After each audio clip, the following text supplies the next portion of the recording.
وطلع الاستاذ عمرو وبيقول على كلام واخبار جديده. ولما يطلع الاستاذ عمرو يبقى لازم نسمع ونشوف الاخبار الجديده اللي عند الاستاذ عمرو. ما تيجوا نشوف. انفراجة مالية في نادي الزمالك. انفراجة مالية في نادي الزمالك. ربنا يكرم. بابا بعت فلوس؟ في تدفقات مالية وصلت نادي الزمالك، في فلوس ممكن يشتروا لعيبة. في تدفقات مالية وفي فلوس. منين؟ منين الفلوس دي جاية؟ يا لئيم، هتقول ولا هتخبي؟ أول الغيث قطرة كانت أول الغيث صفقة عمر فرج، لعيب فلسطيني كبير بيلعب في الدوري السويدي. يمكن النادي الأهلي حاول قبل كده يتعاقد معاه بس ما حصلش نصيب. شكلك مش هتقول. وعمر فرج تعاقدتوا معاه، اللاعب الفلسطيني اللي الأهلي كان متكلم عليه قبل وسام أبو علي؟ ايه انتوا بتغيروا من النادي الأهلي ولا بتقلدوه؟ عايزين تعملوا زيه؟ ايه يا جماعة في ايه؟ لا ما يبقاش كده. فتعاقد مع وسام أبو علي المهاجم السفاح بتاع النادي الأهلي. فلما فشلت صفقة النادي الأهلي رحتوا انتوا تتعاقدوا معاه. واحنا عندنا حاليا السفاح وسام أبو علي. الله أكبر الله أكبر. 5 وخميسة يا رب، 5 وخميسة. ربنا يحرسك من العين يا وسام. انت السفاح يا وسام، انت السفاح. عمر سفاح لا يقل عن وسام، لعيب كبير جدا، أرقامه كبيرة. الله، ايه يا عمرو الحكاية؟ في ايه يا عمرو؟ وسام سفاح وعمر فرج سفاح. هو ده مش هيبقى دوري يا عم، ده كده مش هيبقى دوري. احنا كده هنقضيها في الأقسام والنيابات والمحاكم يا عمرو، خلي بالك. طب يا استاذ عمرو، انتوا اتفقتوا معاه على فلوس هو والنادي بتاعه السويدي ده، ولا هيجي انتقال حر؟ علشان انتوا دلوقتي في الوقت الحالي انتوا بتلموا في اللعيبه اللي هي خلاص الانديه بتاعتها مش عايزاها وسايباها، فانتوا تاخدوها وتبقوا تدوها انتوا فلوس من عندكم. انتوا اتفقتوا معاه على فلوس؟ اتفقتوا على كام؟ وهي تقريبا مليون ونص، 1,500,000. هي دي الفلوس اللي هياخدها النادي. هتدفعوهم كاش ولا هتقسطوا؟ يعني عايزين برضو ناخد معلومة، لو عندك معلومة اديها لنا. هتقسطوا ولا هتدفعوا كاش؟ الزمالك هيدفع لناديه النادي السويدي، هيدفع له القيمة، واتفقوا على ان هنقسط الفلوس. هيتم تقسيط الفلوس على دفعات. ايه ده برضو هتقسطوا؟ ده انا قلت يا عم في فلوس جاية وبداية الغيث قطرة وفلوس جديدة وفلوس قديمة وفي حاجات، يعني في مهرجانات جاية يا عمنا، وهتقسطوا؟ يلا زي بعض، يلا تقسيط تقسيط، بس على الله ايه الفلوس توصل في مواعيدها. مش لعيب مهم فقط، ده لعيب كمان هتسجله على انه لاعب مصري لانه فلسطيني، فبالتالي بيتأيد كلاعب محلي. يا سلام عليك يا استاذ عمرو لما بيجيب التايهة.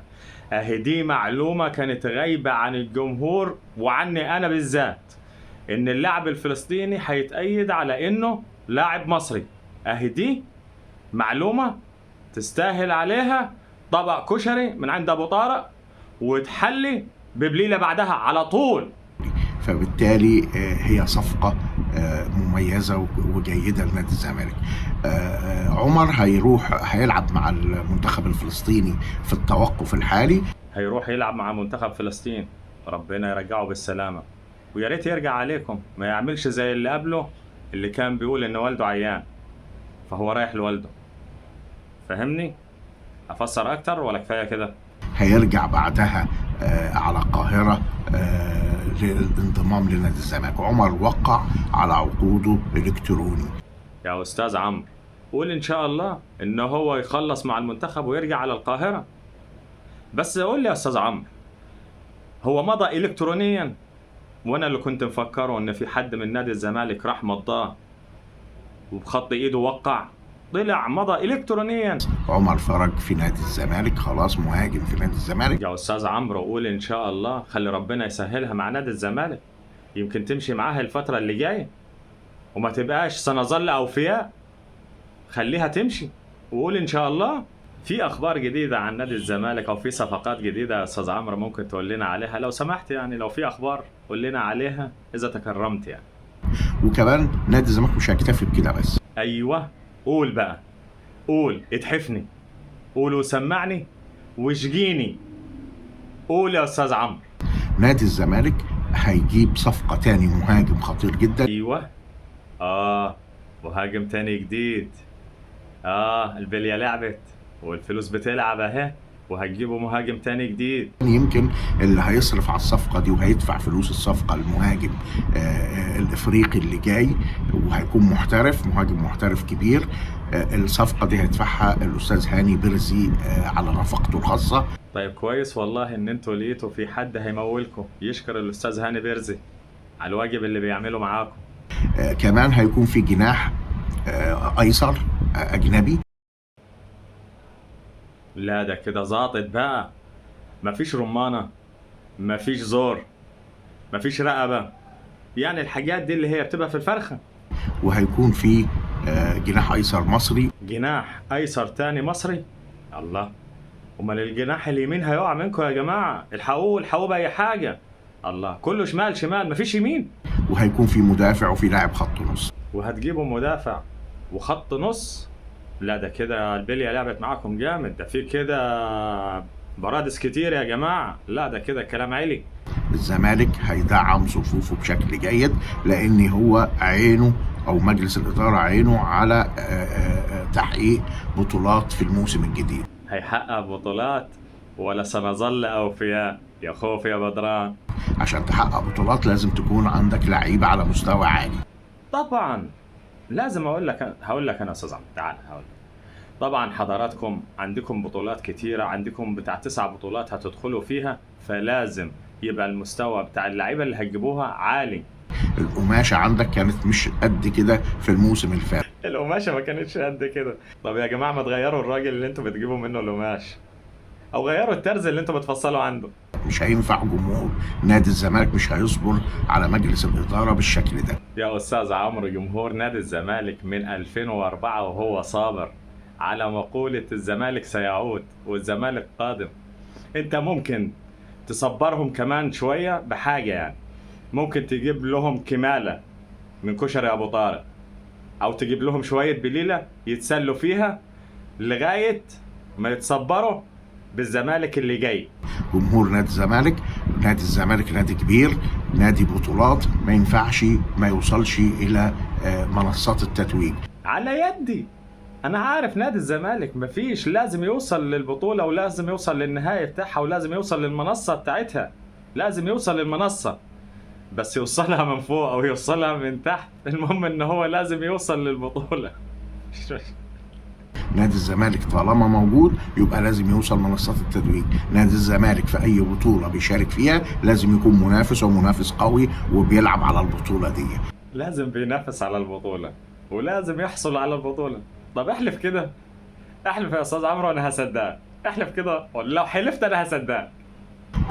ده اللي كان السنة اللي فاتت بعيد شوية عنه نادي الزمالك بسبب القماشة زي ما انا قلت. غيرته بتاع القماش الاولاني، طب لو غيرتوه روح الواحد تاني. لو غيرتوا الترز الاولاني روح الترز تاني علشان يبقى في تجديد او في تغيير. قبل 12/9 هتكون صفقات الزمالك خلاص انتهت واتستفت. هي ايه يا عم، شكاير ولا كراتين؟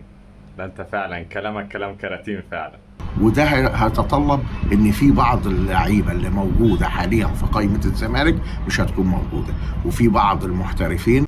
لا اوعى تقول اعصاب جمهور نادي الزمالك واقف على شعره. اوعى تقول مين اللي هيمشي، ما تجيبش سيره حد. اوعى جمهور الزمالك يروح فيها. في بعض من الناس المحترفين الحاليين الموجودين مش هيكونوا موجودين ومحترفين مهمين. اوعى تكون قاصد خد سيف وهات سيف. والجزيري احسن 9 في مصر، الجزيري احسن 9 في مصر. لان انت هتجيب 2 مهاجمين سفاحين برضه سفاحين.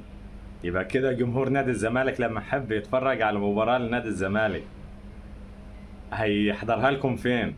في المحكمة ولا في السجن؟ طب ولما هيعوز يحجز التذاكر هيحجزها ايه؟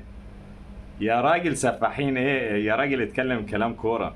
كمان في بعض الصفقات التبادلية المحلية اللي هتتم خلال الساعات القادمة. صفقات تبادلية تاني وتلبسوا في لعيبة تاني واللعيبه اللي تيجي تلعب يجي يقول لك لعيب هيلعب المباراه هتدوا خلوس، ولو خد بطوله هتدوا فلوس، ولا هتدوا للنادي بتاعه فلوس. يا راجل كفايه كفايه كفايه، جمهور الزمالك تعب، كفايه. الخبر المهم ان هيتقعد مع زيزو خلال الساعات القادمه لتجديد عقده وهياخد فلوسه وهيتم تجديد عقده بالمبالغ اللي اتفقوا عليها. بس عايزينك تحدد يا استاذ عمرو بالمبالغ اللي اتفقوا عليها. مين اللي اتفق عليها؟ هيتفقوا على المبالغ اللي قال عليها سيد زيزو، ولا المبالغ اللي قال عليها نادي الزمالك؟ مين اللي كلامه هيمشي؟ زيزو لاعب كبير، لاعب مهم جدا، فانت لازم تبني عليه. توكلنا على الله. هات يا ولد الطوب والزلط والاسمنت والرمله، وحنبني هنا ونحاوط على سيد زيزو علشان حنبني عليه. يعني زيزو واحد من الدعائم الرئيسية اللي موجودة في تشكيل نادي الزمالك، لاعب كبير وموهوب ولاعب مستوى ثابت لفترات طويلة. من جهة موهوب فهو موهوب، عنده تلقائية في التمثيل ملهاش حل. أحسن واحد يعرف يقع في ال18 وياخد الانتات. عشان كده هيتم التجديد لزيزو خلال الأيام القادمة القليلة بعد عودته من المنتخب. استنى يا أستاذ عمرو لحظة لو سمحت، أنت لسه من شوية بتقول في خلال ساعات هيتم الانتهاء والتعاقد مع زيزو، دلوقتي بتقول بعد ما يرجع من المنتخب. انت بترجع في كلامك تاني يا استاذ عمرو ولا ايه؟ ليه كده؟ الزمالك في الفترة اللي جاية بيفكر ازاي يبني فريق قوي، فريق بطولات يحصد بطولات، فريق ينافس على البطولات، فريق يبقى قادر على تحقيق انجاز لجماهير نادي الزمالك. على طريقتك دي وكلامك ده والكلام اللي بتقوله بترجع فيه تاني، لا كده الزمالك هيبني فعلا فرقة تحصد بطولات. فعلا كلامك كلام بطولات فعلا. جمهور نادي الزمالك عليه ان يصبر، يعني ينتظر لفترة صغيرة. فترة صغيرة قد ايه يا استاذ عمرو؟ قد كيلو كده؟ ولا قد من 2004 لغاية دلوقتي الزمالك سيعود والزمالك قادم؟ ولا ايه يا استاذ عمرو؟ يعني حدد لنا، اضرب لنا المسافة في الوقت يدي لك العمر في السنين. حدد لنا يا استاذ عمرو. يوم 12/9 اخر يوم 12/9 اللي هو القيد الافريقي هيكون كل الصفقات انتهت وهيكون كل الامور اتحسمت، وبعدها هتلاعب الاهلي في السوبر الافريقي، وهوبا قفشه والقضيه ممكن